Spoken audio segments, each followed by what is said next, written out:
Autobiography Robert T Kiyosaki. Robert Kiyosaki अपनी किताब rich dad और पुअर डैड के लिए फेमस है। इस दुनिया में वह पैसों को कमाने की एक नई सोच के लिए जाने जाते हैं। साथ ही अमेरिका के एक बिजनेसमैन भी है। हालांकि rich dad poor dad book बहुत लोगों ने पढ़ी है। Hi everyone, this is Sunita Singh from Mumbai. मैं बताना चाहूंगी कि रॉबर्ट टी कियोसाकी के बारे में बात करूंगी। कहानी शुरू होती है इनका जन्म सन 1947 में हुआ था इंग्लैंड में। और इनके पिताजी शिक्षक थे और उनकी मम्मी नर्स थी। और ये अपने सभी भाई बहनों में सबसे बड़े थे। अपनी ग्रेजुएशन की एजुकेशन पूरा करने के बाद इन्होंने एक नेवी कंपनी ज्वाइन की अपनी इच्छा को पूरा करने के लिए। छोटे बड़े बहुत सारे काम इन्होंने किए अपनी लाइफ में, लेकिन इनको लगता था कि ये मतलब इनको जैसे कि अंदर से वो सक्सेस नहीं महसूस हो रही थी, तो उन्होंने वो काम को छोड़ दिया और फिर उन्होंने अपना खुद का बिजनेस शुरू किया। रॉबर्ट के एक अच्छे राइटर बनने से पहले इन्होंने कहा था कि मैं सेल्समैन की नौकरी छोड़ने के बाद एक हार्ड एस्ट सेमिनार अटेंड किया जिसने मेरी जिंदगी में काफी बदलाव लाए। इसके बाद साल 1977 में इन्होंने कुछ की कंपनी रेपर्स की शुरुआत की। इस कंपनी में इन्होंने नापलोन के वेलक्रो बाजार में बेचना शुरू किया। इनके बाद ये प्रोडक्ट यूएसए के फेमस मैगजीन में उस कंपनी के बारे में जिक्र हुआ, लेकिन किसी वजह से ये कंपनी इनकी दिवालिया हो गई। लेकिन रॉबर्ट इस समय खाली बैठने की बजाय उन्होंने शर्ट हैट वॉलेट्स बेचने वाली कंपनी की शुरुआत की। लेकिन यह कंपनी भी दुर्भाग्य से 1980 तक में दिवालिया घोषित हो गई। 2 बार इतनी असफलता के बाद भी वे जान गए थे कि ये इसके नहीं बने, ये किसी और चीज के लिए बने हैं। काफी चीजों को सोचने के बाद 1985 की शुरुआत रॉबर्ट ने एक लर्निंग इंस्टीट्यूट की शुरुआत की। यह कंपनी एंटरप्रेन्योर, इन्वेस्टर और सेल्स रिस्पॉन्सिबिलिटी के बारे में सिखाती थी।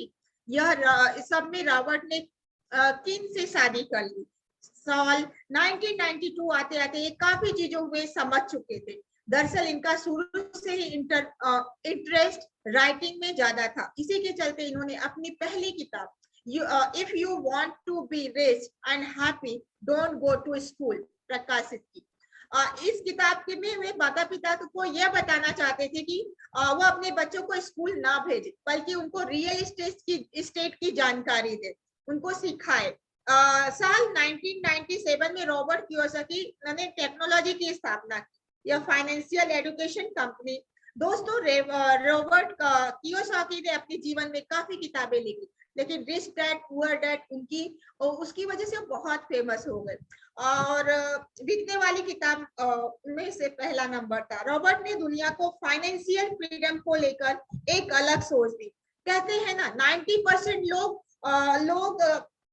जिंदगी में एक जाल में फंसे हुए हैं और जिसमें जितना कमाते हैं उतना ही खर्च कर देते हैं। रॉबर्ट का एक फेमस कोट है कि मिडिल क्लास व गरीब व्यक्ति अपनी पूरी जिंदगी कमाने के लिए, कड़ी मेहनत के लिए खर्च कर देता है, लेकिन अमीर व्यक्ति अपने पास पैसे रखता है और वही पैसा उसके लिए कड़ी मेहनत करके और अधिक पैसे कमाते हैं।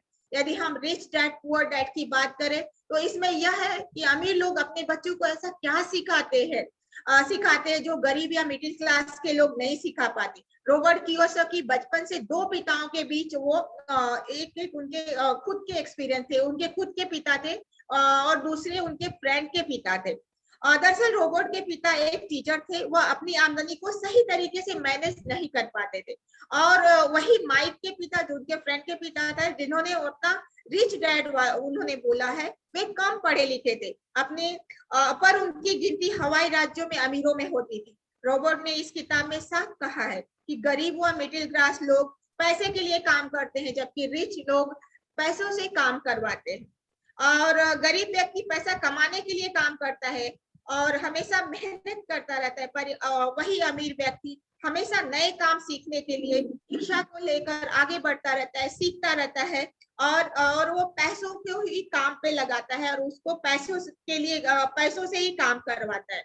इस नए नए तरीके खोजते रहते हैं फ्रेंड्स, यह किताब यदि आपने नहीं पढ़ी है तो जरूर पढ़िए, आपकी लाइफ में जरूर ये इम्पैक्ट डालेगी। थैंक